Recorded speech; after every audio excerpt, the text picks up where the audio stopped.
I'm in my prime like I'm Dion. Yeah, focused on the green like it's neon. Niggas claim they real, but I don't even see none. I don't fuck with your type, y'all some peons. I'm in the zone like I'm Deion Sanders. Got 21 bitches with me, no manners. Asking 21 questions, nigga Curtis Jackson. Hey, fuck all of that talking, bitch, let's get it crackin'. Yeah. Yo, welcome back to another episode of Sports Noise Media. I'm in here with my boy Bama Bull, aka Mike. What you got for tonight, Mike, man? Man, you know, enjoying this Victory Monday, man. Victory Monday. See, I feel you, man. So we gonna jump straight into this, man. First thing we got on the docket tonight, man, is that boy Jared Goff went off, dog. When I say this is one of the best Monday night football games for us, just up and down the field scoring. The boy, he lit the scoreboard up. He ended up being 16 for 16. You know what I'm saying? Like, that's kind of unheard of these days when you talk about no incompletions. But man, he played real good tonight, man. Him and Gino, they went back and forth all night, man. Like, it was a slugfest, man. But you know, one thing that Gino didn't really too much have, which he had it, but not enough of it. Jared Goff had that two-headed running game monster, man. And them boys, when I say them boys had about 100 apiece. The running game, you know what I'm saying? That's what put them over the top right there. Jared Goff did what he's supposed to do, man. They was up by 2 touchdowns. They were still throwing the ball, man. They kept their foot on their neck. They did what they were supposed to do as far as being up a couple of touchdowns and not, you know what I'm saying, letting up, man. Like I said, it was a hell of a game, man. It was neck and neck all the way down towards the end, last 5 minutes of the game. I enjoyed it, man. It was like I said, it was a really good game. What you got on the game, Mike, man? You checked the game out, see everything what was going on, man. Yeah, most definitely, man. I watched the game and stuff. It was a high-scoring game, high-powering game. Detroit came out, man, dominating at first. Seattle didn't wake up till like the third quarter. That's when they really started waking up. But in the beginning, it looked like it was going to be a straight blowout, man, from the jump. They jumped on them 21-7 at halftime. And third quarter, you know, Seattle started, you know, getting their fight in, started getting their legs underneath them, started smelling the coffee, man. Whatever they did, it came out with a whole different mind frame and made a lot of adjustments and stuff. Gino, man, was throwing the ball pretty much all night. You know what I'm saying? He had over 40 attempts. He had almost 400 yards passing, but he had to do a lot, man, to get them 400 yards. So, man, the running back, you know what I'm saying, for Seattle, he had 3 touchdowns. Kenny Walker in the third. DK Metcalf had a 100-yard game. He was dominant, but he had a costly fumble in the first quarter, and he got stripped trying to do too much. That's been a good constant theme of him. You know, DK Metcalf one of the most physical receivers in the game, but he is prone to turnovers too. Because you know he'll be trying to use the brute strength. And, you know, people ain't too emotional. Right? Yeah, people ain't gonna go too much, go heads up with him, man. So any DB know, man, like I'm gonna let you use your force against your own will, man. Tricking them off the street, man. Right. You know what I'm saying? So it's kind of DK Metcalf, I like him, man. You know, talent wise and physicality frame and stuff. But mentally wise, yeah, he ain't all the way there yet. You know what I'm saying? So, you know, he can easily be a top 5 receiver in this league. But I think mentally that what holds him back. You know what I'm saying, for being a top 5 receiver. But Jared Goff, man, like you said, man, had a perfect night, set an NFL record, man, going 18 for 18, man. Had no incompletions. From start to finish, man, he was dialing up, making calculated throws. He didn't have a lot of yards. I mean, but he was efficient. You know, he did what he supposed to did. He had the one big play. Well, when they needed him the most, when the throws that he needed to make the most, that's when, you know, Jared Goff came up pretty big. Whether it was to Amon Ross St. Brown or the 70-yarder that he did with J-Mo J-Mo, man, been pretty much having a breakout year this year. I'm happy for the dude, man, because a lot of people was kind of holding their nuts on him, man. And Yeah. J-Mo, man, talented, man, coming from Bama and stuff, man. I'm glad to see bro healthy, breaking out, because the guy, man, has game breaker ability, man. Definitely, when he get the ball in the hand, he's dangerous. So, like you said, man, Detroit got the 1-2 punch with Montgomery and Gibbs. Man, they probably got the best 1-2 combo in the game, man, right now for running back Hey, it wise. ain't no problem they do, bro. It ain't nobody in the league that got two running backs that's a mixture of dual threat. Mm-hmm. You know what I'm saying? With power. You know what I'm saying? Like I said, them dudes can get the ball out of the backfield. They elusive when you running the ball, and they run the ball with power. Like it's kind of like subbing out one person for the same person. So man, they definitely the new age Thunder and Lightning, man. If anybody remember back in the day, man, Thunder and Lightning was, Tiki Barber and Run Dane and stuff. Yeah. They definitely the new age version of that, man. It probably even better. Because I would say better in the sense of Tiki Barber had fumbling problems at the beginning. He, like I said, for real. For real. Run Dane too. Run, Run Dane them too though. He had fumbling problems for sure. Yeah. Like I said, like you said, this is a legitimate NFL two-headed monster. You know what I'm saying? I actually had Montgomery to have 75 rushing and receiving yards, and he put some money in my pocket tonight. So you know what I'm saying? For sure. It's understood, don't need to be talked about. Yeah. So man, with Detroit, man, with their offense, man, they just got an embarrassment of riches, man, when it comes to their offense, man. Supported by probably if not one of the best offensive linemen, line in the league, man. So offense was never a problem with Detroit. It was always their defense. And in the offseason, they made a lot of additions to their defense. Yeah. And starting with the draft and DJ Reader, and Carlton Davis, the cornerback from the Bucks. They made a lot of nice additions, man. So I think that's starting to pay off right now as well. So Detroit is a well-rounded team, man. It definitely is one of the teams that look at as a Super Bowl contender. Yeah. Definitely, you know what I'm saying? Definitely, man. NFC wide open right now.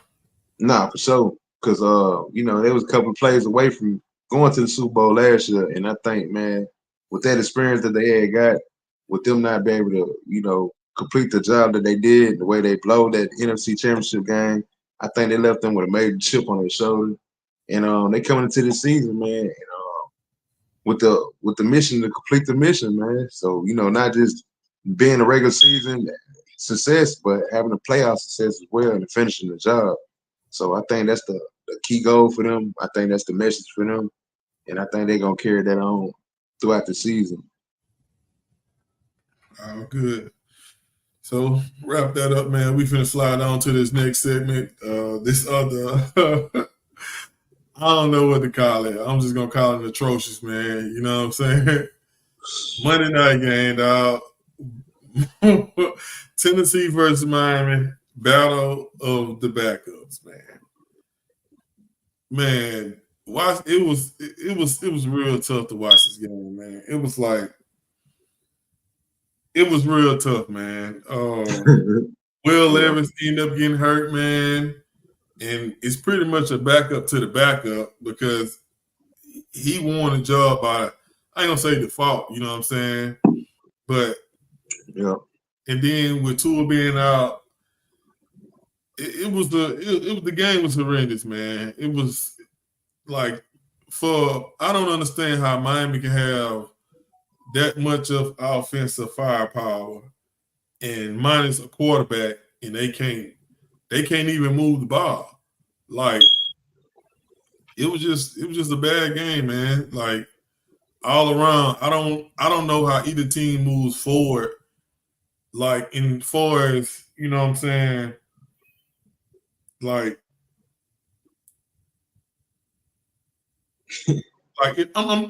just trying to say the right thing, man. It's like it's Will Levis. We talked about last year on the show a lot about him, how good he was playing. But Yeah. based on what he's doing right now, it's kind of looking bad because they actually gave him so many pieces. They added Calvin Ridley. You know what I'm saying? Then on top of them adding they added Pollard for his running back. Like it ain't that many situations where a team go out and for as money wise, spend a lot of money on offense to try to help out a newer player because money be tied up in a lot of places. So I just Right. don't understand how they went out and made all these additions to their offense, and he seems to still struggle. It's like he throwing interceptions every week. It's just hard. It's kind of I ain't gonna necessarily say it's hard to watch, but he's still a rookie if that makes any sense to anybody. Like I said, Miami they waiting on Tua to get back, man. The sooner the better. I don't necessarily like to rush nobody back, especially when somebody had the type of injuries that he have, man. So, like I said, it wasn't a good game to watch. It was a grueling game. Tyreek Hill, they was running reverses with him. They were just doing anything they could to get yards. He ended up with 41 yards total. And the reason why I know that for sure is because I needed him to get 57 yards and I would want another $150. But that's Right. not here there, you know what I'm saying? But yeah, it was a bad game, man. You know what I'm saying? What you got on that game, Mike, man? Man, a battle of two struggling offenses, man. Mediocre at its best. Yeah. So yeah, for sure, man. We talking about two struggling teams right now. Miami, I mean not Miami, Tennessee did pick up their first dub of the season, coming in at 0-3. So they definitely needed that. You know, they definitely need the dub, and it cost at the hands of the Miami Dolphins. I'm gonna get a little insight on the Titans first. So, you know, like you say, Will Levis ended up getting injured, leaving early in the game due to him some freak accident. He tried to dive for the first down and ended up landing on the shoulder. And we know how Will Levis been having his injury problems. He definitely been sustaining some injuries since he hit the league, and it's starting to become a reoccurring issue right now. So thank God they signed Mason Rudolph in the off season because he becoming probably going to be becoming a good commodity at this time. It's the reason why the coach didn't take that boy back out. Oh yeah, for sure, for sure. Like I said, man, Tennessee. It was a field goal game at first, a battle of the field goals. Definitely field goal. It was a field goal dominant game. The 1-2 punch Tennessee Titans on the ground with Tony Pollard and Spears. They definitely was a factor in this game. Titan defense definitely played well tonight. Definitely, they definitely, you know what I'm saying, pressured Huntley all night, made it bad, but didn't make it nothing easy for him. Definitely kept their pressure on Huntley. And they did what they supposed to do, man. Got them a dub, first dub of the season. And for Miami, man, it's looking bad right now, man. For the Dolphins, man, like, man, they is literally like really like spiraling, like really spiraling down the toilet right now, going down the toilet right now, man. Like it's weird. It's looking like a wasted season right now, man. It's looking like a flush right now. We know they are injury riddled, definitely, man, especially at the quarterback position, but not just at the quarterback position. We talking about offensive line, the starting running back Raheem Mostert. The guys still ain't came back yet. Bradley Chubb and Phillips, they ain't came back yet, and they just look like a pretty like this worn out team, man. They look battered, man. You know, they look like they look like it ain't no hope. They It have ain't no. no yeah, they ain't got no kind of hope right now, man. And it's crazy, man, because they still got a lot of talent on the field. Still got a lot of talent. You know, we talking about Tyreek Hill, one of the best receivers in the league. Jalen Waddle, probably one of the best number 2 receivers in the league. So it's still some cats out there, man. You got A-Chain out there. You got Jalen Ramsey. You still got some people out there, man, from Miami, man. But man, it's looking like it's gonna be a lot of season. They definitely look like they're gonna be a bottom feeder team. They definitely, man, probably gonna be in the top 10 when it comes to picking in the draft.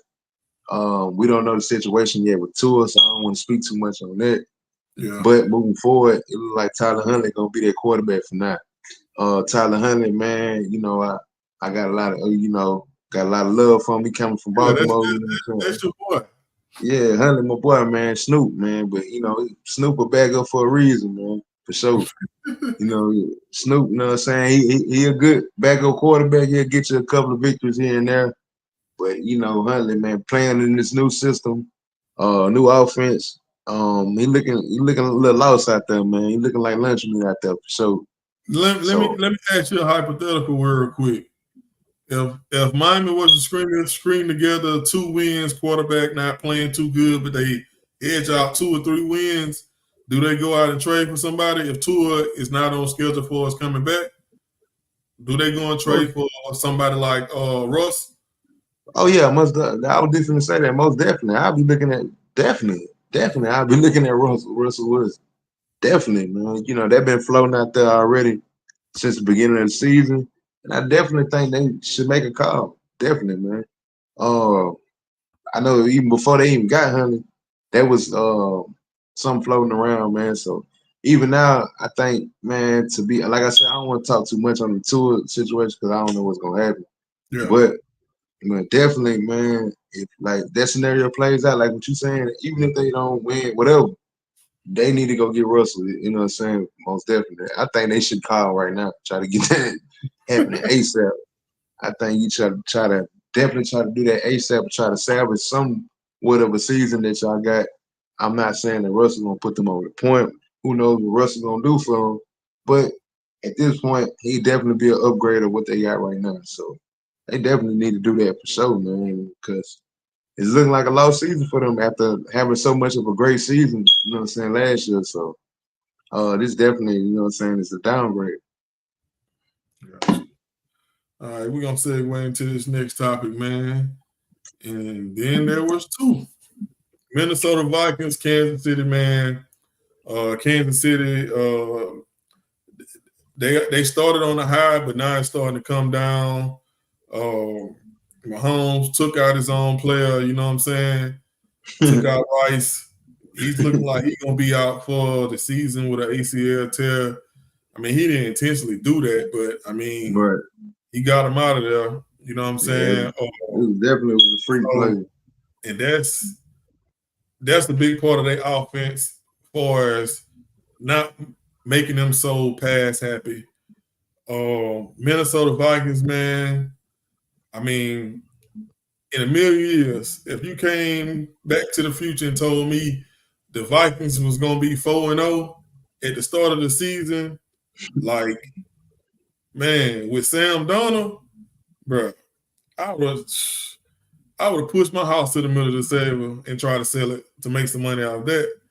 But that's neither here or there. The Vikings they're a real contender. Like, I know it's really early in the season, man, but I done watched 2 of their games live already. I mean, they looking unstoppable, man. They hitting on all cylinders.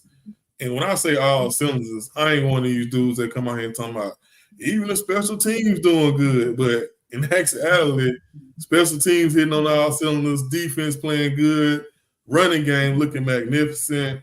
Like Sam Darnold, I mean, you would think the way he throwing the ball, you know what I'm saying, he been there for a couple of years or whatever. So, I mean, they looking good, man. These 2, the last 2 undefeated teams, you know, coming up.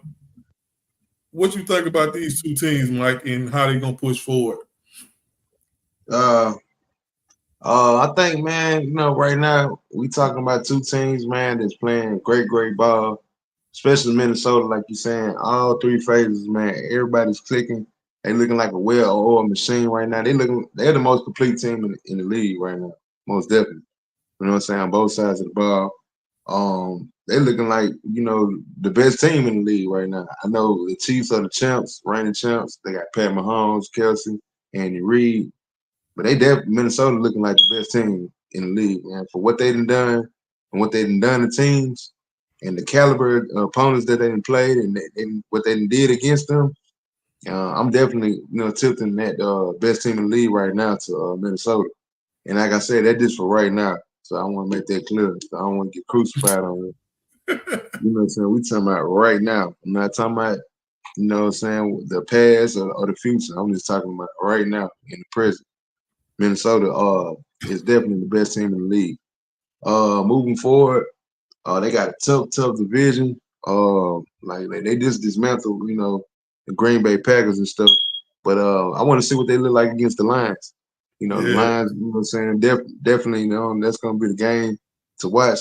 I don't know when they play, but it's definitely gonna be something to look out for moving forward because they will be in each other way to the end. So I don't know how much of a factor Green Bay gonna play, but it's like a two-legged race right now between Detroit and Minnesota for the division. yeah. Not Um, even for the division, for the conference, bro. yeah, yeah, yeah, yeah. You definitely ain't lying about that. So man, we'll see, man. We definitely gonna see what the deal is with that. I think do Minnesota got a bye week this week? I ain't 100% sure. Let me see. Going into week 5.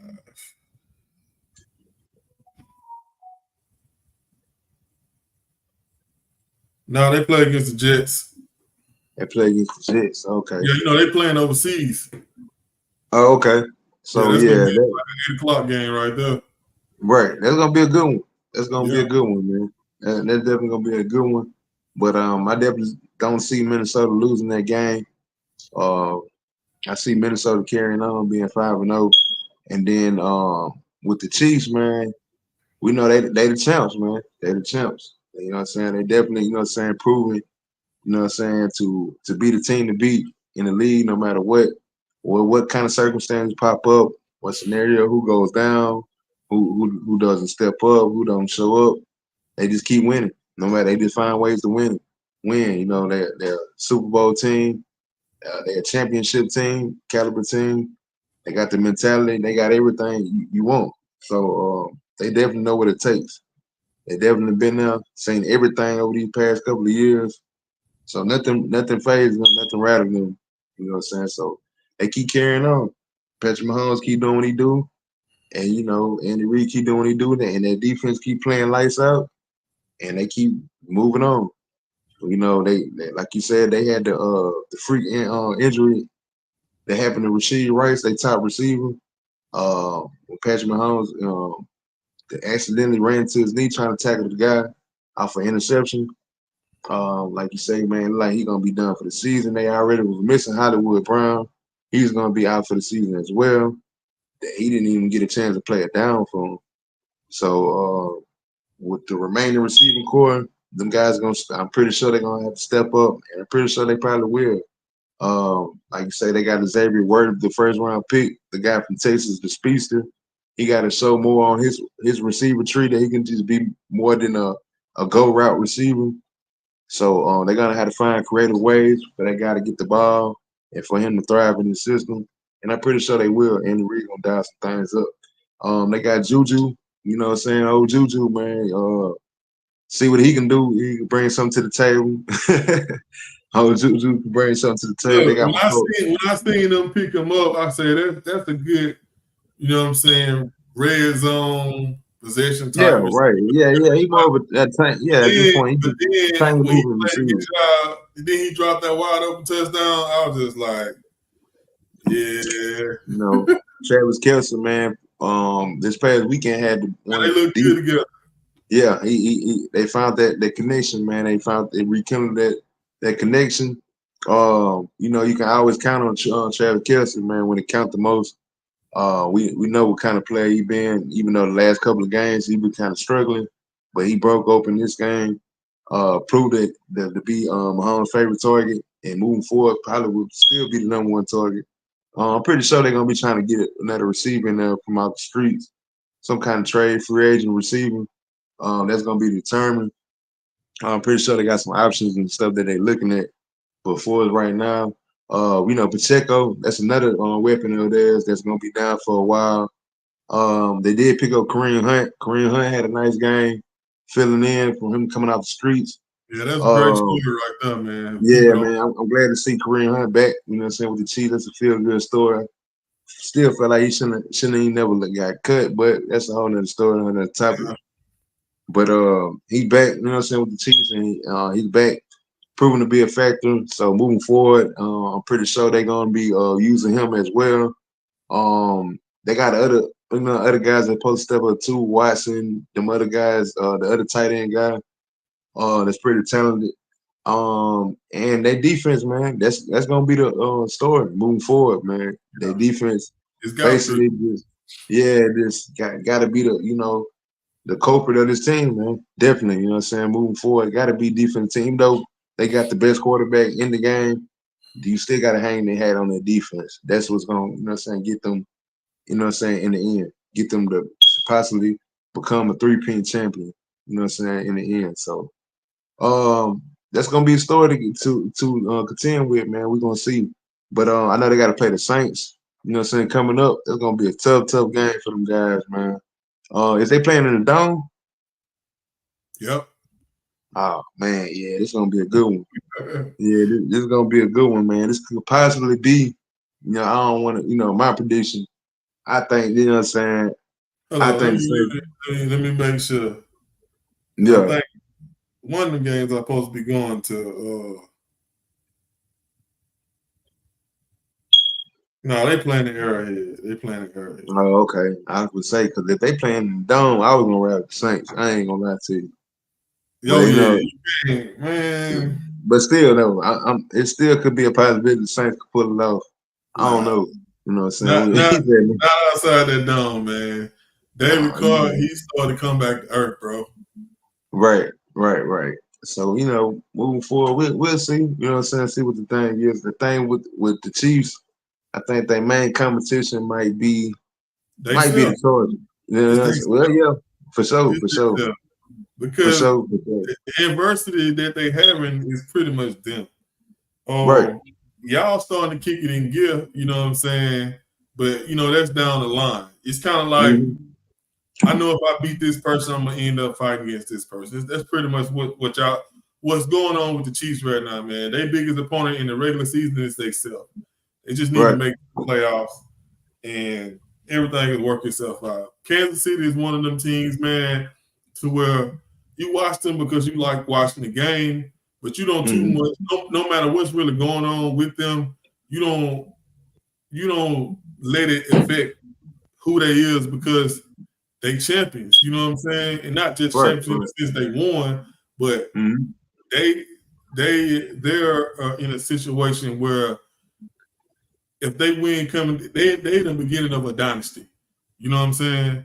So all they got, when you start looking at teams like that, man, you kind of just waiting on them to get to the playoffs. Right. You know what I'm saying? Like certain teams, they're gonna be up and down, and they gotta kind of get a hot streak to they always have the talent, but they gotta get a hot streak going toward the playoff just to make it in. But we only time gonna tell, man. It's the reason why they there every year. Like I said, I feel like their biggest opponent is they self as of now. As the season go on, missing Rice, that it could turn to something else. But as of now, I see the biggest thing in front of them is they self. And with Minnesota, man, I mean, they got a team. They got a team. So, like I said, only time gonna tell them for the last 2 4-0 teams. We'll see if they're gonna carry that record on next week, man. Yeah. Yeah. So with that being said, man, I guess I'm gonna give you the flow, bro, and just, you know what I'm saying? Let you go ahead and, you know what I'm saying? Like, I'm gonna set it up for you, man. Oh man. King Henry. That boy, just King Henry did his thing. We gonna get back to him, but like, I feel like I was tricked by Buffalo. I don't know if I was tricked. I don't know if they had a down game.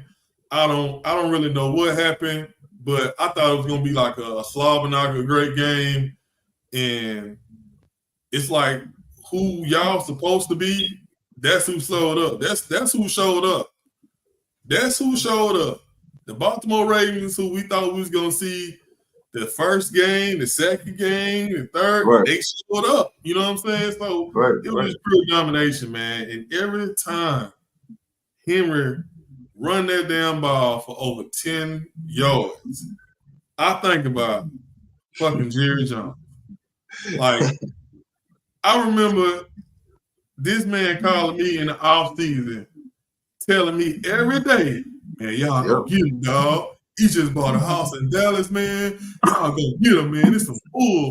yep. Man, this young messed up, bro. We need him, bro. We need him worse than y'all.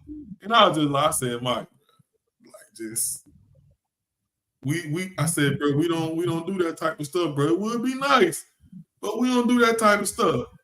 Like I said, I'm an even keel person, man. I ain't want to get myself up too high. But when I see him by that house in Dallas, I was just like, shh, we might got a shot. And then I hear that this man that went to the Baltimore Ravens, not only that he went to the Baltimore Ravens, this man came on TV and said Jerry Jones ain't off him a damn dime. Damn. Man, He ain't but even that's see it out of coming. here, Dale. I'm not here to complain. I'm gonna let my boy Mike shine, man. Go ahead and get your shit off, man. One man's trash is another man's. Nah, he was stop playing though, man. But now let me start off by saying, giving the toast, man. Hear ye, hear ye, hear ye, hear ye. It's for the king, man. It's for the king, man. Gotta give a toast, man. So, Man, definitely, man, gotta get my hats off. Derrick Henry, man, the offensive line, the offense as a whole. Man, this is what, what I'm saying, I've been envisioning since probably last year. Because remember, even before that, I was telling you we were trying to get him. And we yeah, almost had him last year. But the Titans owner was being a hater, being a sucker, and then wanted to give us him. And look what happened, man. We ended up getting him for the cheap anyway. You know what I'm saying?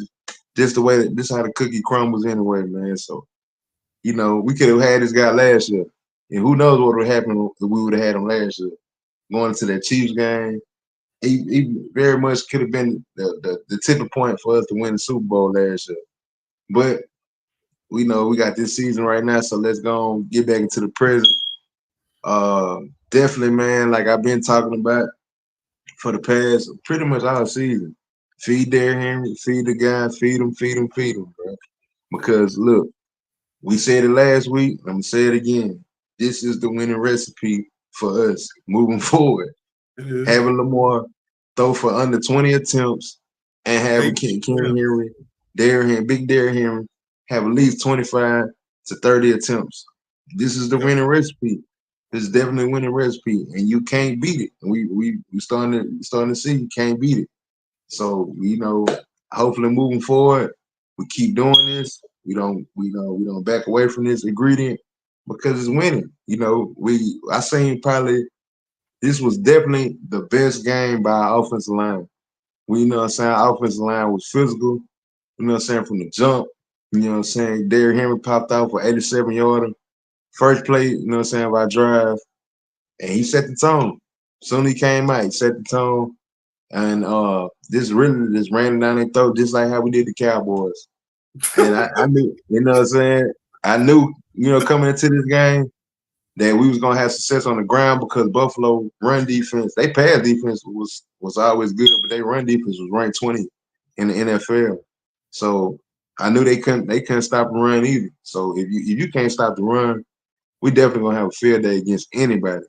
So if you better come any team right now, that plays us, if you're not physical, if you're not come bring that hard head, come bring the head on head, man, you finna get steamrolled over. I promise you. You finna get steamrolled over. I don't care who you is. I don't care who on the other side of that ball. Man, if you ain't coming to play all 4 quarters, coming to prepare to hit Derrick Henry for 4 quarters, man, hey, it's gonna be tough slaying all day. You know what I'm saying? Lamar, man, he makes the game easier for Lamar. It slows the game down, makes it simple. We use the play action to the T. Not even just play action. You can pick your poison. You either get Lamar, or you get Derrick Henry. It's gonna be tough for any defensive coordinator because they don't know what's Who gonna kill? Who gonna go off? Who you want us to kill? You want to get killed by Lamar? Or you want to get killed by Derrick Henry? That's what's gonna happen moving forward. Defense, man, played a hell of a game. Shots out to all the defensive players, man. Zach Orr, man, our defensive coordinator. He's coming alive right now. The first 2 games, it was looking a little. Especially our pass defense. Our pass defense was giving up tremendous yards the first 2 games, but the last 2 weeks, them boys been showing that. You know what I'm saying? Our DB has definitely been, you know what I'm saying, locking things down. Brandon Stevens, Marlon Humphrey, man, Marcus Williams, Kyle Hamilton, all them guys, man, playing a, you know what I'm saying, key part. Roquan, man, can't forget our captain on the defense, Roquan. Defensive line, man, Boy has been showed playing, up. That boy showed up. man, playing tremendous. Defensive line, you know what I'm saying? We came into this game, like I said, man, with our pass defense kind of leaking. But our defense is coming to a well-rounded machine right now. I'm like what I'm saying. Them guys were physical from the jump, from the first drive. And I seen when Kyle Hampton popped the old boy, man. I knew what kind of game was. I knew what kind of game was. We wore all black. See mine, what we got going on.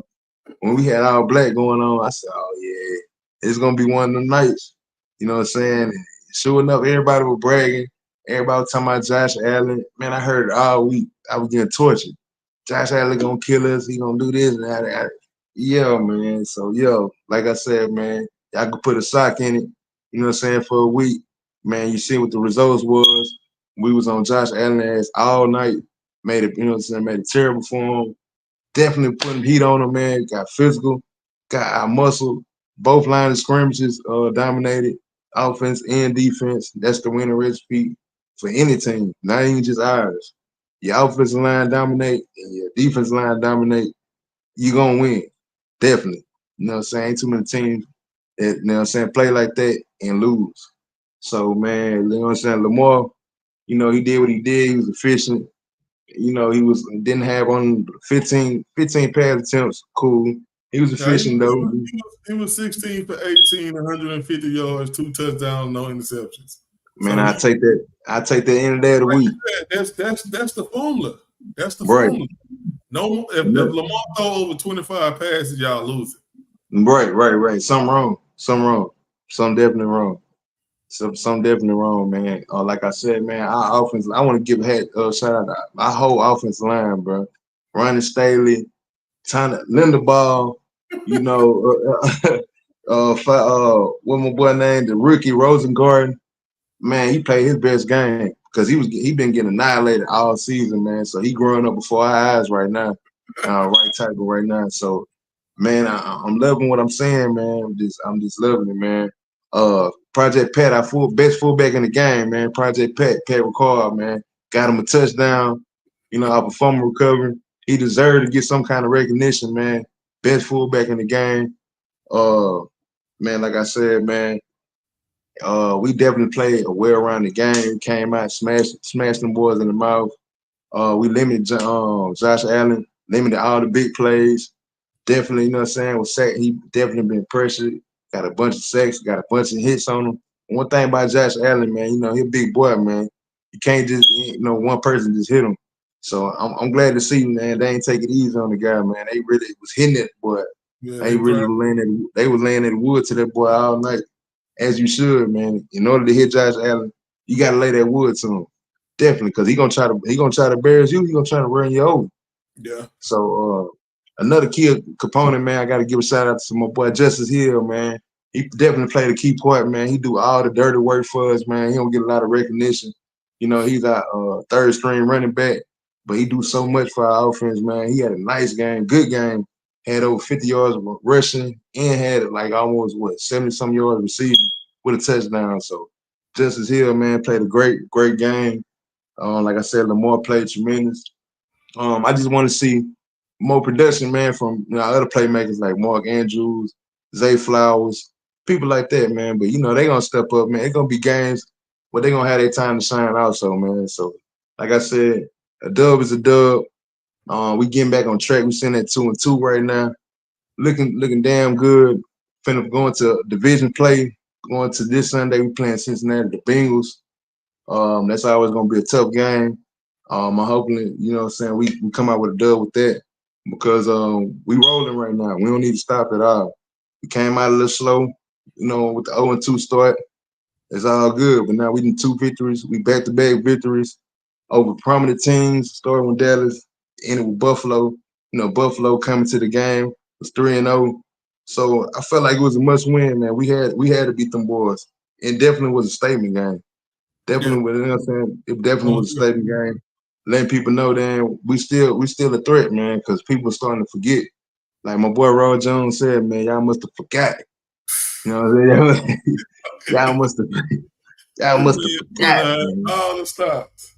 Y'all must have forgot, man. So Raven Nation, we here, man. To the King, El Freaky, man, and to my boy Harbaugh. In the words of a wise man, like my boy Harbaugh say, who guys it better than us? No one.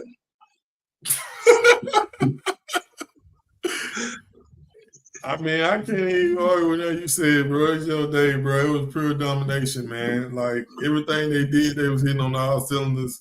And not only what y'all did to a good team. Buffalo ain't no slouch. They're a good team. And y'all, there was the first game of the year that 2 good teams played and somebody got dominated. You know what I'm saying? So salute to the Ravens, man, what they got going on. This may be y'all shot to get y'all over that hump of the Kansas City Chiefs.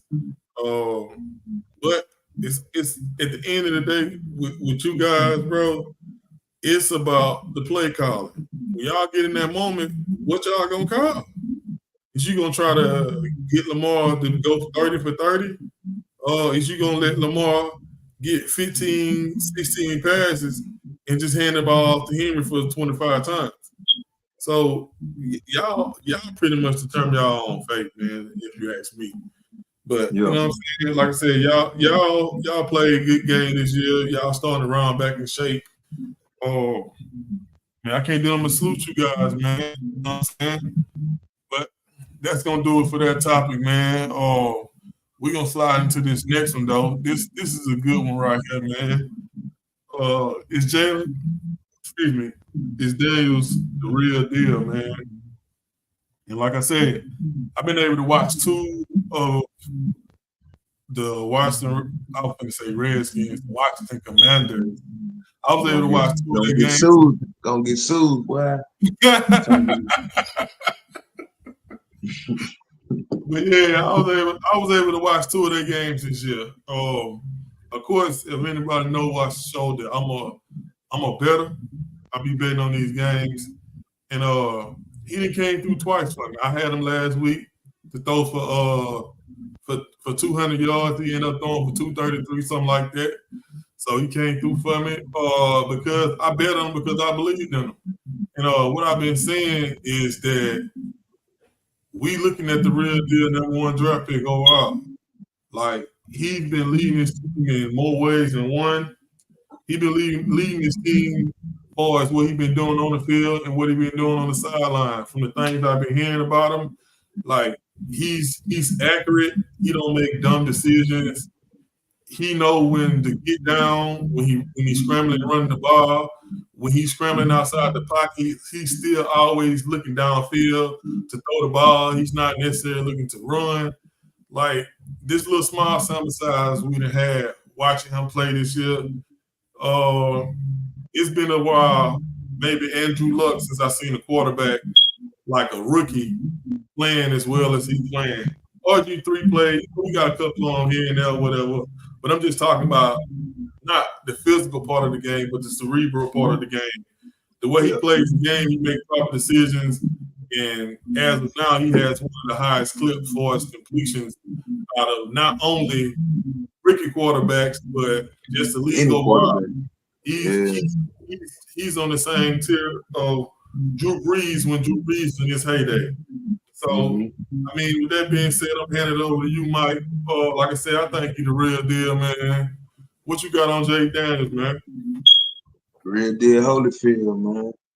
JD, man. Jay Daniels, man. You looking at simply, man, like I told y'all last week, Rick of the year, I'm standing on that.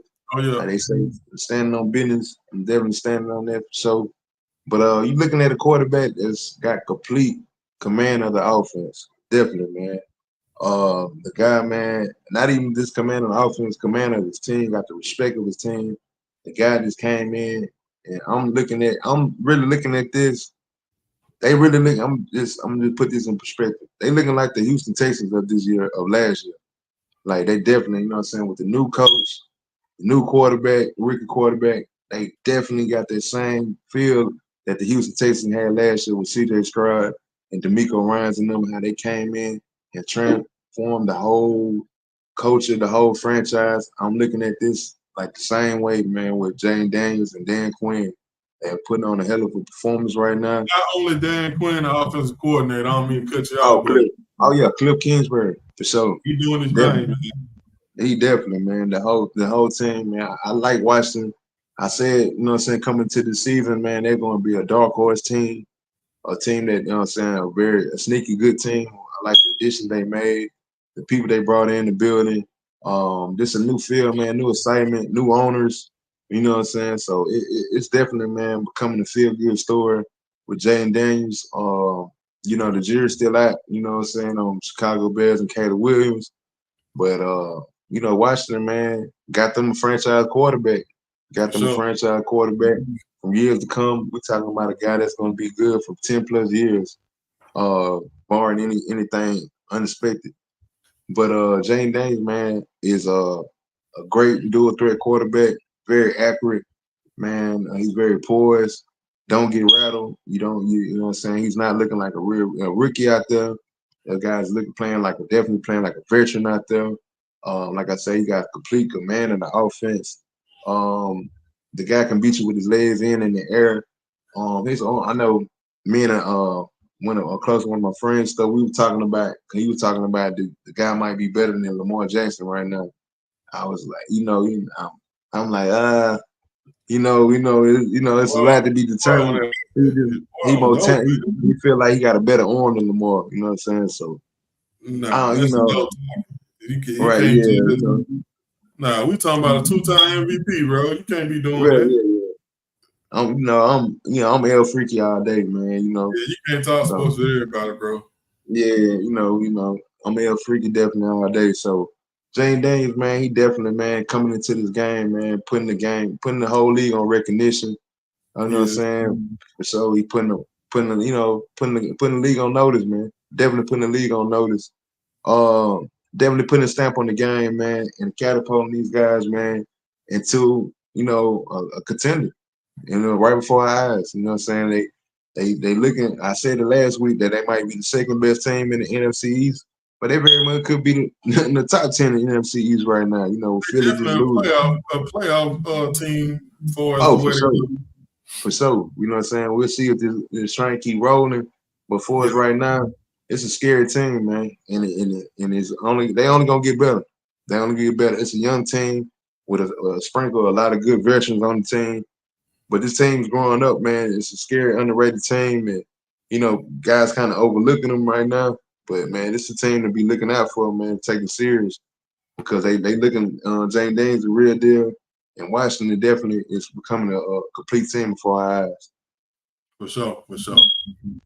So we're gonna roll over to the next topic. I know y'all probably wondering why I got this hot ass scub hat on, but we don't give a piss about nothing but the goddamn tide up in this motherfucker. Hey, you talking about action packed? I'm talking about 10 toes down, sweat bullets, cheering. Bruh, I went through every emotion possible that a person can go through when you're watching a football game. I'm talking about blowing the rival team out, like everything that could possibly happen for as emotion-wise in a game, we got it in the Alabama versus Georgia game, man. First off, I'm gonna say, man, it was a hell of a game by both teams, man. This is what the SEC is all about. You watching NFL teams with different uniforms on. Like when I say it was action packed from the beginning to the end, man. Like it's the best game that Miro has played since he's been in the Alabama uniform. And when I'm talking about he always had good games when he either running real good and not passing so well. He's throwing the ball decent and running. This game was the first complete game that he didn't play since he been at Alabama. Yeah, for Defense sure. played good up until. I mean, it's hard to play with a league like that so early. It's one thing if they'd have made it to maybe the third quarter, something like that. But all I was thinking about, man, the boys started coming back. I started thinking about goddamn Tom Brady and Atlanta Falcons, bro. That's all I was thinking about. I said, man, I had some people over at the house watching the game, bro. And everybody just like, man, I know this shit was gonna happen. And I'm just like, bro, we just gotta stay focused, bro. I wanted us, we just needed one more touchdown when we was up by 2 to sell it on home, man. But back to the game, man, like, and you know, we got a real star out of that boy, Ryan Williams. He's straight from Alabama. Like, when I say, like, man, I don't like to just say somebody special, man, but this kid right here, man, he on a. I don't never put nobody that's new above the greats. I put him in a category. And when I say he has moved himself in the category of Amari Cooper, Julio Jones, like he done moved himself already with 3 games under his belt into the Alabama great wide receiver core, man. Like I said, it was an electric game, man. Georgia played pretty good, man. They showed you why they was ranked number 2 at the time. Man, it was all around game, man. Kirby Smart, he coached a hell of a game for us coming back. Like his guys didn't fold under his watch. Like we used to so many teams, man, getting beat bad like that, man. And all of a sudden, it's to score 50 something. But he showed resilience, he showed you why the reason, you know what I'm saying? He cut from the same cloth, you know what I'm saying, coming from Alabama. Like it was just all around hell of a game, man. It was one of the games where, you know what I'm saying, I almost hated to see a loser, but you know how the Alabama shit go, man. It's crimson to it's over with. But yeah, it was a great game, man. Like it was an all around great game. Like on your ears the whole game, man. And like I said, it was a complete game, man. What you got on your experience of that game, Mike, man? Man, I watched the whole game. Like coming in, I definitely knew this was kind of gonna be a great game. When it first started out, and how did we start coming out this Alabama just straight dominating them boys. I'm like, man, they gonna do them like this. I'm like, whoa, you know what I'm saying? I'm like, man, you know, I was like you said, man, Miro, man, played like the most complete game I ever seen him play. Definitely. Running in, throwing, man, he was clicking on all cylinders. He can do no wrong, man. He did throw that inverted interception. It was a sloppy little play. But other than that, man, he down it was flawless, man, all night. Definitely, man, Miro, man, should be a Heisman Trophy candidate. I know a lot of people don't even got him in that discussion, man. So whoever don't got him in that discussion, crazy. You know what I'm saying? Because Miro. Oh yeah, for sure. He definitely got to be in that for sure. You know what I'm saying? Like I ain't saying he the best player in the league. I mean in college, but you know he doing his thing, man. He definitely catapulting the tide, man, to a very special season. This, like I said, with the Ravens, this definitely was a statement game for Alabama too, as well. Coming in, you know, everybody had this game circled on their calendar. You know, it was an early meeting. You know, nobody ain't really expect to see Georgia this early. They normally play them in the SEC championship or in the playoffs. So to get this in the early of the season, man, it definitely was a treat for all college football fans. It was. You know what I'm saying? To get a game like this of this magnitude, and it proved to the billing, man. It definitely, man, saying, you know, was a slobber knocker, man. Like you say, man. Alabama, man. Offense was rolling. Their defense came out with nasty intentions. They definitely was putting that heat on Carson Beck, man, the Georgia quarterback. He probably, like, the first half probably had one.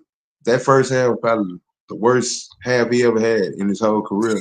First But the half worst, of quarterback ever had.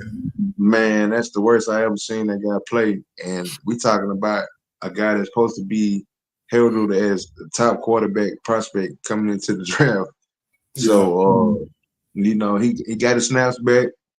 He threw for over 300 yards, Carson Beck. But that first half, man, is not to be overlooked at all. Yeah, look, So, I ain't gonna lie, bro. I was sweating bullets because I had him to throw for 250. right. Oh, yeah, he definitely did that. So, they definitely made them guys one-dimensional, shut down the running attack. That was definitely an emphasis of the game to make them guys one-dimensional, shut down their run. And Alabama did that. You know what I'm saying? Like I said, Miro did his thing. I ain't even got to the start of the game yet, man, which is Ryan Williams, man, the true freshman, aka Hollywood. Man, that's my boy, man. I'm gonna give y'all a quick little story, man, when he, supposed to come to Alabama in the first place, and when Saban left and he decommitted, man, I ain't gonna lie.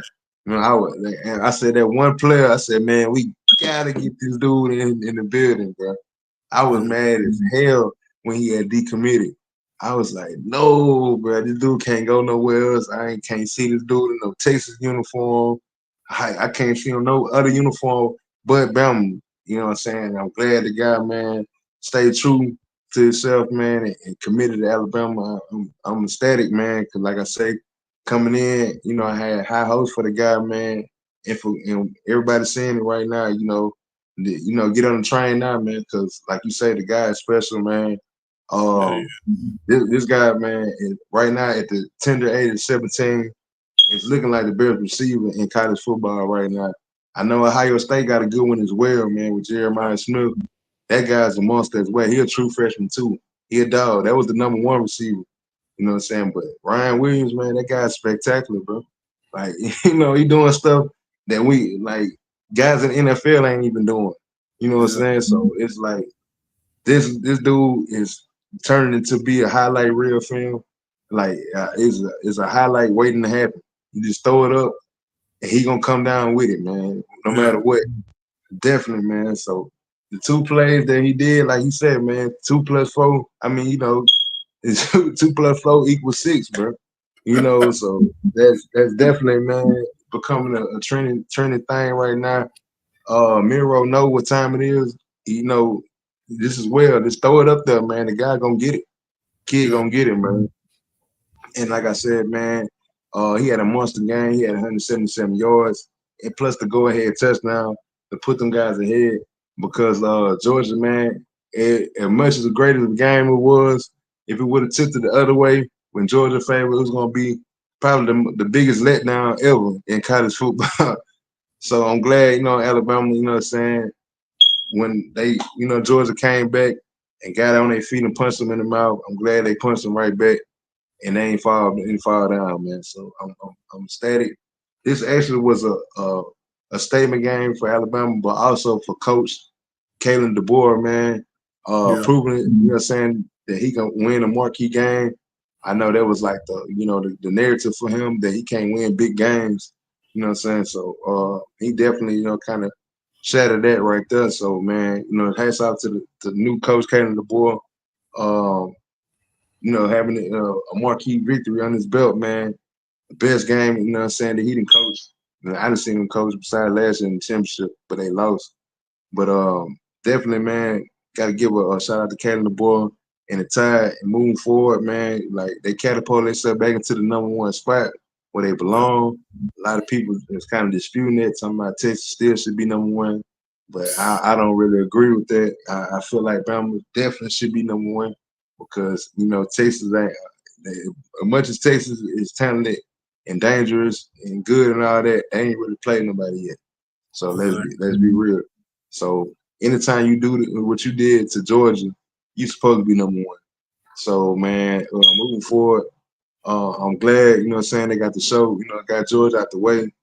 We probably more than likely they're gonna have to see them again. Yeah, This ain't it's the 12 end. teams now this year, bro. It's 12 teams. This is not the end of seeing Georgia, whether it be in the championship, SEC championship, or it be in the playoffs. Alabama will see Georgia again. For sure. But for now, roll tide. Roll Tide. So, man, we're going to segue into a little bit of NBA, man. I'm going to get this one to you, Mike, man. This was your boy biggest nemesis if he would have just stayed healthy. Oh yeah. I'm not going to say LeBron wasn't going to be LeBron, but this guy would have had a lot to do with a big part of his career turned out, especially him leaving Cleveland before giving them a chip the first time with Rose with the Chicago Bulls, man. Great career coming to an end. At the time, man, I liked him. I started when I first seen him at Michigan. I mean, not Michigan, but Memphis. Yeah, I man. first seen him playing in college at Memphis, man. I was like, man, who the hell is this dude, man? You know what I'm saying? And I knew he was special then. And to see him come in the NBA and do the things that he did, man, and fall victim to the injury bug, which a lot of great players do, man. We just want to take this time out and just salute him for what he did for the game, being the MVP. You know what I'm saying? That trophy just don't go to no anybody. They might get to anybody the second time.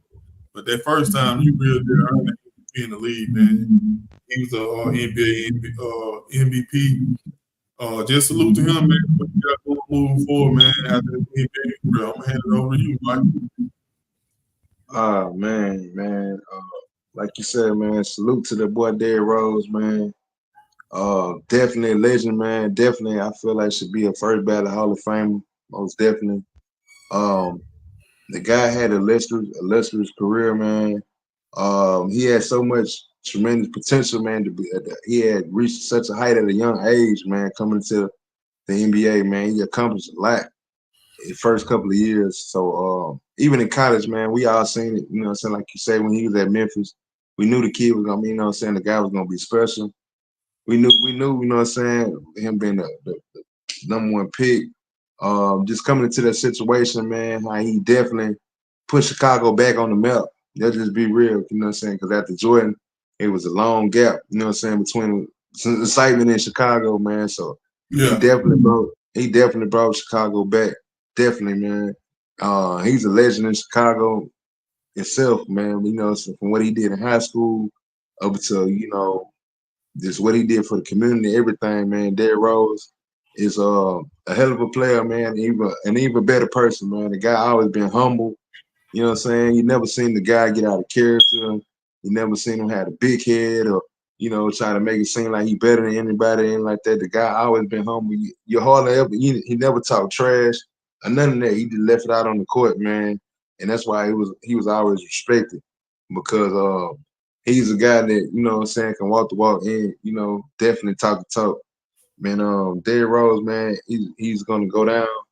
And when he won the MVP, he won it at the tender age of 22, the youngest MVP ever. And I don't see nobody, you know, probably gonna get that. You know what I'm saying? Like, so he probably gonna go down as the youngest MVP ever. I don't really see too many people or anybody close to probably getting MVP before the age of 21. You know, at 21 or 22 or anything like that. That's kind of hard to accomplish. Yeah. You know, LeBron didn't even do that. You know what I'm saying? So, Derrick Rose, man, like I said, man, the first couple years was great. We all know, you know, he had that catastrophic, you know, knee injury, man. It definitely played a part in his career, but he didn't let that be the end of his career, man. A lot of players, when they had that type of injury, they never be the same. They never would, you know what I'm saying? It took a while. It took a while for Derrick Rose to come back, man, from that injury. But when he came back, he still proved to be a great player. Still did tremendous things afterwards. He had 50-point games. You know what I'm saying? He still did things. He still was productive. He never, you know what I'm saying, let that injury be the end of his story, man. So that's why you gotta, you know, take your hats off to the guy, man. Because you know what I'm saying, what he did before the injury, and that's tremendous. He deserves a standing ovation. But what he did after the injury, I think is more respected than what he did before the injury. So you know, like I said, man, he went on and played 16 years in the league. That's a hard feat itself, even with the injuries that he had. Like I said, even his last couple of seasons, he still was balling out. Man, he still to be proving a good 6-man off the bench, and he gonna go down as the most explosive point guard ever. You know what I'm saying? We got people like Russell Westbrook, Steve Francis, Baron Davis, but when we talk about explosive point guards, man, I don't think nobody done it better than Derrick Rose, man. Yeah, man. Salute to Derrick Rose, man. Like I said, wish him nothing but the best. Hope he, you know what I'm saying, find success after basketball. But we're going to keep it NBA, man. We're going to slide over to this next one. The NBA offseason is kicking off with a bang. Timberwolves trade Towns to the Knicks, man. For Devin Chinko and Randall. I don't. Everybody kind of hyped about it, man. But it's like I don't.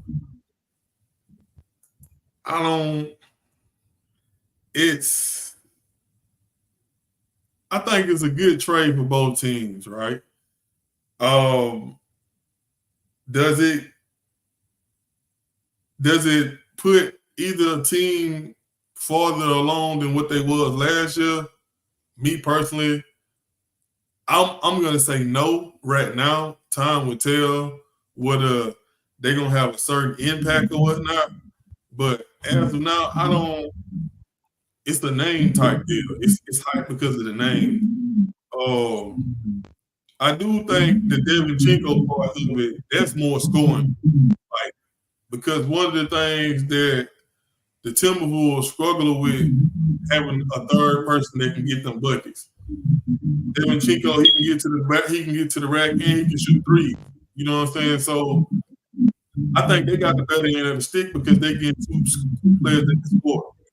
So, and with Karl Towns, the Knicks, I mean, he's so up and down. It's like, what you trying to get out of him?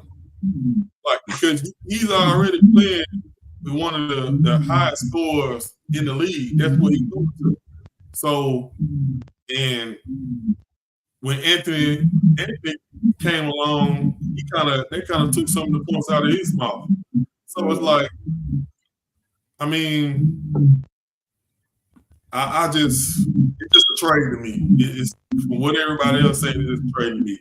I think, to me, the most important part of the trade is Devin Chinko. Randall is a big body, so this is going to replace Towns. He's going to replace him back with points, maybe even more points. But I mean, I like the Devin Chinko part of the trade. That's the biggest part that I'm thinking of. But I mean, that's where I'm at on that trade. I'm handing it over to you, Mike. Like you said, man, it's a win. It's like a win-win to me, man, for both teams. Definitely like a trade that can benefit both teams. Would it put either one over the mark of what they was built off of the last couple of seasons? That's to be determined. But I kind of seen the trade from last year, man. I read it. Man, it's crazy because I read about this last year. They were trying to pull this together last year. Before Randall got hurt. You know what I'm saying? Right, like a little bit after Randall got hurt. They was talking about this. And I was thinking about it then. But it give me to a mind right now, fast forward, that it made the trade happen.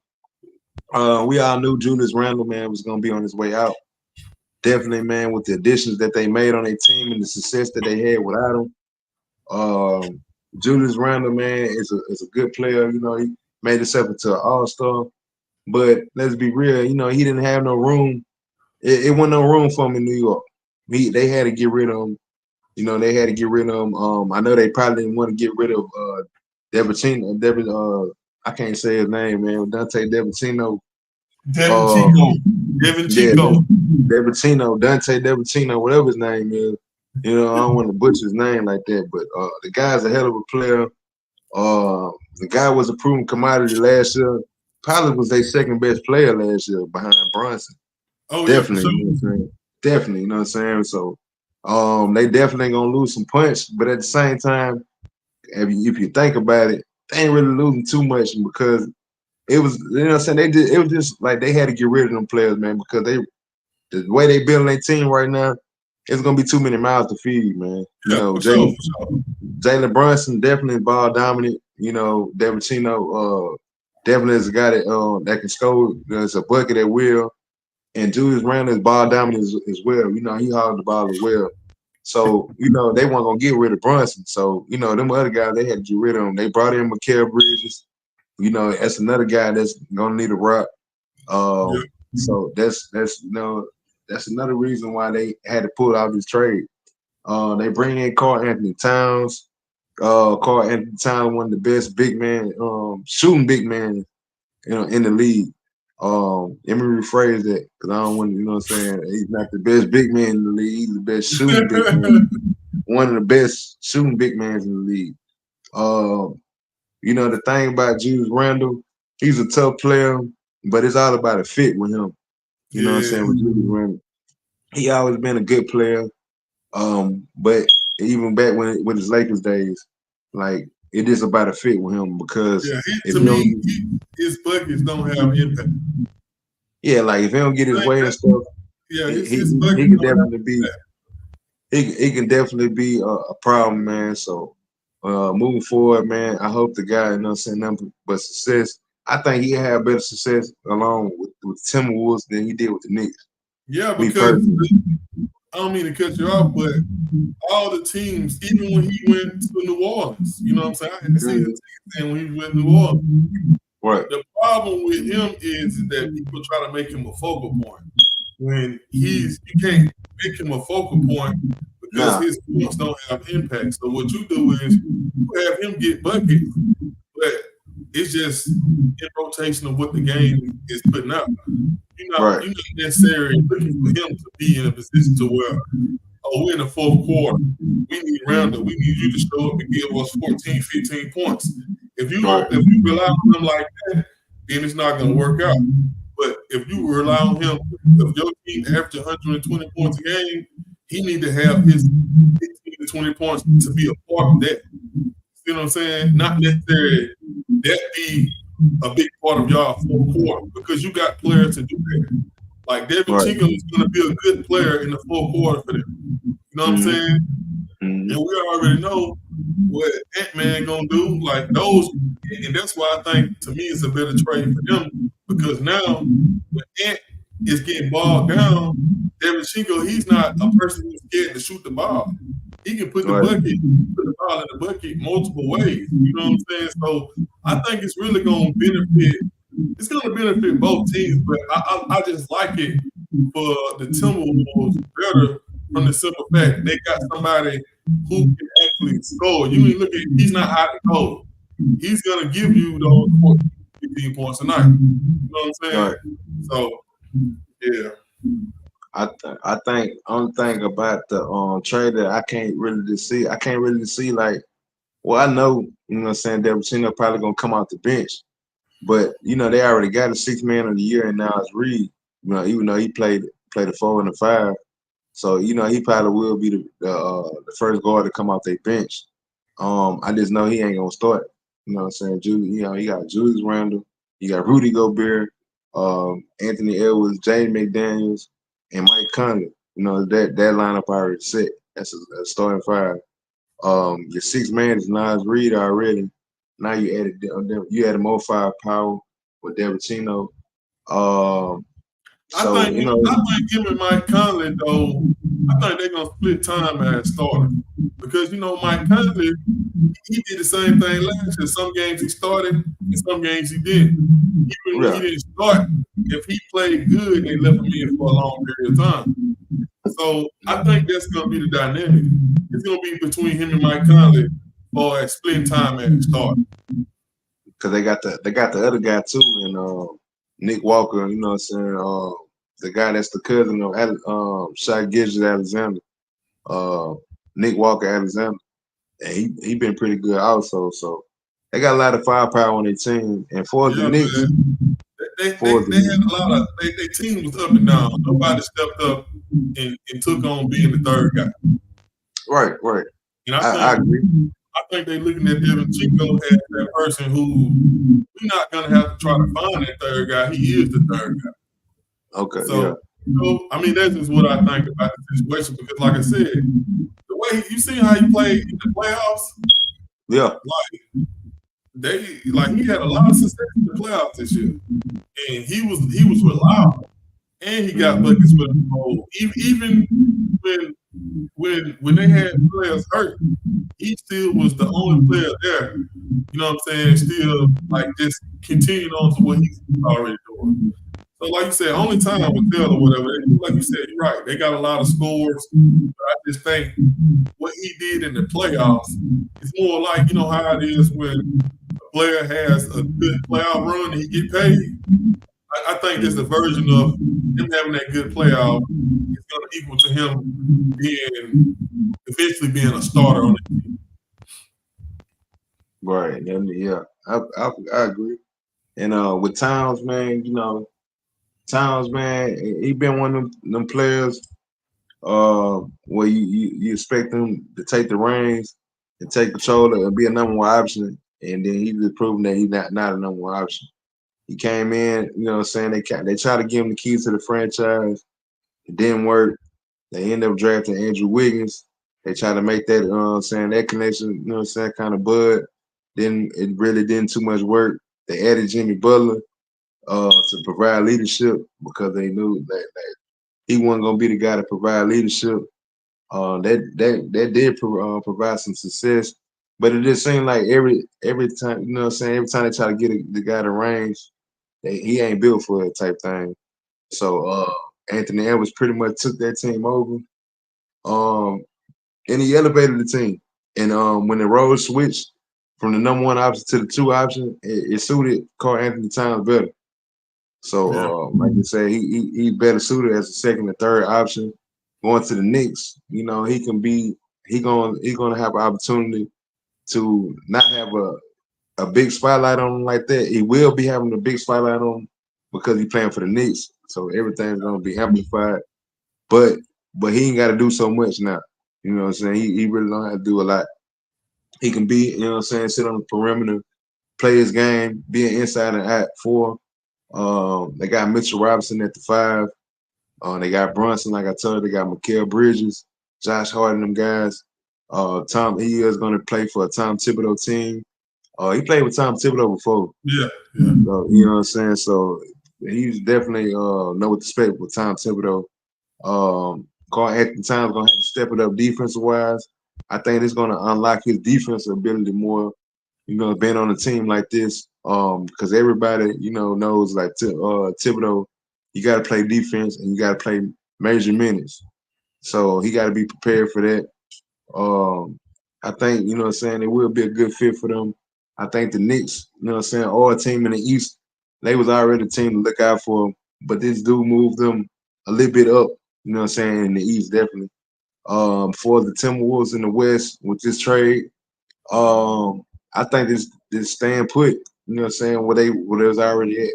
They was already a young, hungry team. They added more firepower.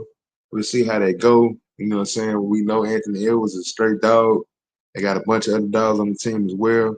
So only time will tell, but for right now, it's definitely looking like a win-win for both teams. For sure, man. And we're gonna keep it NBA, man. We got some sad news today, man. To report, man. I know everybody probably already seen it. Matumbo, man, he passed away today at age 58. Anybody know me, man? When I was younger, I was like a huge Allen Iverson 76 fan, man. I had my whole room like nothing but pieces of Allen Iverson from the championship, man. When Matumbo came to the 76ers, I was looking forward to them putting us over the hump going to the championship. Everybody remembers when he wagged with the finger wag. Jordan dunking on him, you know what I'm saying? Like, he was a great person. Every time you see him, man, he was always smiling. He represented his country really well. Like I said, it's just sad to see, man. You see people you grew up watching playing ball, man. Like I said, I watched them like from the early '90s all the way. I mean, all from the early '90s all the way to the mid 2000s. So, salute him, send prayers up to him and his family, man. Like I said, I loved him when he was in the 76, man. I thought we was gonna win the chip. But we got that one game and it was over with. Dominated my boy. But you know what I'm saying? R.I.P. to him. R.I.P. to him, man. Yeah, so man. What you got on there, Mike? Man, definitely, man. Want to send my condolences, man, to his family and stuff like that, man. Definitely lost a all-time great, man. And Mutombo go down as probably the most recognizable, one of the best defensive players in NBA history. Definitely, when we think about Mutombo, you think about all his blocks, the finger waving. The passion he brought to the game, man. Even to his character, off the floor as well, man. The guy did a lot of work off the court, a lot of humanitarian stuff that he did, charity, a lot of stuff for his country and stuff back where he's from. And this a lot, man. He did for the game as well, man. He came in, got drafted by the Denver Nuggets, very high. He did a lot of great things for the Nuggets as well. Like you say, man, we all remember when Jordan punched on him, did the finger wave to him. Yeah, but this being like growing up, man. We watched Mutombo. Everybody did that. You blocked the shot, man. That was the move, bro. You blocked somebody's shot on the playground, or PE or something like that. People doing the finger wave, bro. Like everybody did that, man. So it's gonna go down as one of the most iconic taunts of all time, man. Definitely, man. He will be missed. Mutombo, man, he died at 58, man. Passed away, unfortunately, due to cancer. But man, Mutombo, what he did for the game, man, you just gotta love the guy, man. Like everybody who ever played with him, man, said nothing but great things about the guy. Never had nothing bad to say about the guy. And he's gonna, to me, man, he probably gonna go down as the greatest African descent, player of all time, man, for sure. I mean, you got Elijah One in there as well, for sure. Elijah One. I know what you're trying to say. But like for us, like popular wise and like the way the commercials and stuff like that, man, Mutombo was a larger than life, figure, man. Like very popular guy, man. You know when you famous, bro. You know when you famous when people know you from something other than what you mainly did. Right. So, Mutombo, like you said, when he went to Philly, man, I was rooting for that team as well. Definitely, man. I wanted my boy AI to win with him. When he played, I don't mean to say this in the right way, but he played with a bunch of Joes. Definitely, man. I don't even want to get into the team he played with. He got Eric Snow, Aaron McKee. Like, come on. It was Joe Central now. Don't get me wrong. George Lynch. Mutombo brought that star power with that. Man, Matt Geiger, Matt Geiger, you know what I'm saying? Like, yeah, man, that team is that we talking about one of the most lopsided finals, one of the most. It was super lopsided. That first game was magic. Oh yeah, for sure. But I had to do that. He had to go for 50. Bro, I turned, bro. Man, when we won that first game, and I said boy, because I was a real 76ers fan, boy. Right. Look, trying to take, because after Jordan retired, everybody had to find a new team, man. Yeah, for sure. And my team was, I went from the Sixers, I went from the Houston Rockets with McGrady. So, and you know all about them Houston Rockets, on the Oh yeah, for sure. Yeah, you know what I'm talking about? That 2K? Yeah, for sure. It's all good though. It's all good. It's all good, bro. You know, it is what it is. Wow, the 2K legend, boy, when that boy was graded, boy. Yeah, bro. I You was know what I'm just big saying? with that boy, dog. We'll tell y'all that story later, right there. But Yeah, that's another yeah, time, man. Yeah, but yeah, man, we lost our time great, man. So yeah, we did. definitely, man. He did get his jersey retired, man. 55. He got his jersey retired twice with the Yeah. Nuggets in the house. So Okay.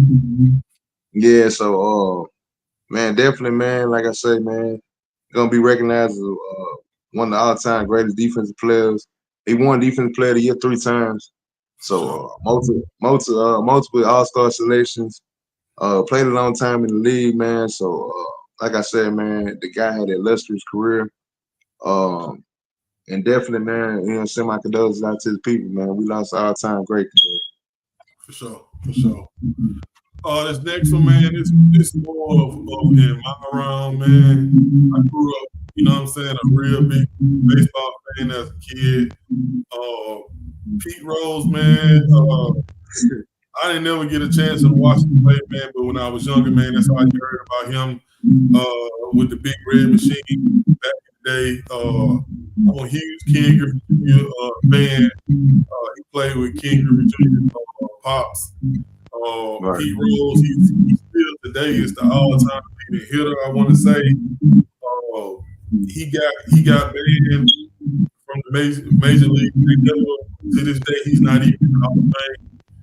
Right. He got more hits than anybody else in baseball history, and he betted on baseball, and everybody know if you do that in baseball, that's a death penalty, man. But I mean, he never betted on his team. I mean, he never betted against his team. I mean, I guess it don't make it no better, but it justifies what type of baseball player he was. He betted on his team every time. It's kind of a shame, man, to go. I mean, to pass away, not being in the Hall of Fame when he's one of the greatest baseball players to ever play baseball, man. He played the game 150 miles per hour. From a lot of stuff I see, like I said, I grew up watching baseball, and when people talk about the gold standard of being a baseball player that shows up to play every game, was Pete Rose, man. So R.I.P. to him. You know what I'm saying? And that's what we're. What we do at the end of the show, man, we do a segment get it off your chest. Man, Sometimes we got something to get off our chest. Oh, my bad. I want to interrupt you right quick, but one of my fondest memories of Pete Rose, man. If you're a wrestling fan, man, when he was in the, I ain't gonna lie, I gotta bring it up, man, cause that was funny, bro. I ain't gonna lie, when they had Pete Rose, that boy Pete Rose was a menace in wrestling, bro. I ain't gonna lie, man, that boy had some funny moments in wrestling, bro. So, I know he did a lot of great stuff in baseball, man, but me personally, I remember him mostly, you know what I'm saying, from the wrestling game. Yeah, bro. That boy Pete Rose we put on the show, bro. Yeah, man. He, like I said, he was the same way with Mike Matumbo, man. Somebody who you knew who he was outside of what he did. Right. But yeah, my bad, man. I should have gave you on that. But yeah, man, like I said, at the end of every show, man, we do a statement, God, get it off your chest. Sometimes we have something to get off our shit, sometimes we don't. Me, man, I ain't really got too much to say tonight, man. Them Tide boys rolled. You know what I'm saying? We put our foots on them Georgia boys, man. Like I'm feeling good, man. The Cowboys, we inked out a win. Damn Giants. That shit don't even count, but that's out of here. That's why that shit wasn't even the topic on the show, bro. It's a dub, man. The New Orleans Saints is coming back down to earth. My wife somewhere around here. I know she probably mad as hell about what's been going on. She was actually in New Orleans when it actually happened. So yeah, man, that's pretty much what I got to get out of my chest, man. Nothing too heavy, dog. The tide roll, man. Cowboys pull one off against the damn Giants. But that's it for me, man. What you got, Mike? Like you said, the tide roll to a great victory, man. My boy Hollywood, man, doing his thing. B-Mo, man, we back on track. Raven Nation, stand up. You know what I'm saying? We got a good one against Cincinnati. You know what I'm saying? You know what I'm saying? We put Joe Burrow on his back. Hopefully, you know what I'm saying? Send him out with an L. And man, got to see media day today, man. And man, we had the interview, man. I know a lot of people ain't gonna want to hear this said, but I knew you was gonna say the Brun and Bronny connection, man. Starting off, man, it was great to see them guys posted up together, man, taking pictures together, having interviews together, man. It is every time I see it, man. It's an amazing thing, man. To see the guy play with his son, man. I mean, he haven't played yet. But the things that's gonna become, man, of this pairing, man, it's gonna be a lot of special moments. And everybody gonna be waiting for it, man. I'm glad to see them guys already, you know what I'm saying, having some chemistry. As you can already, I can imagine what kind of chemistry that's gonna build throughout the season. But I'm glad, just to see them guys, man, having fun and stuff right now. Oh yeah, for sure. It's gonna be must see, man. But other than that, man, I ain't got nothing else, man. Hell of a week for all my teams. Yeah, man. Like I said, we gonna get to this money on these this weekend. Well, with that being said, man, what we got for y'all tonight, man. We gonna catch y'all on the next one, man. We out of here.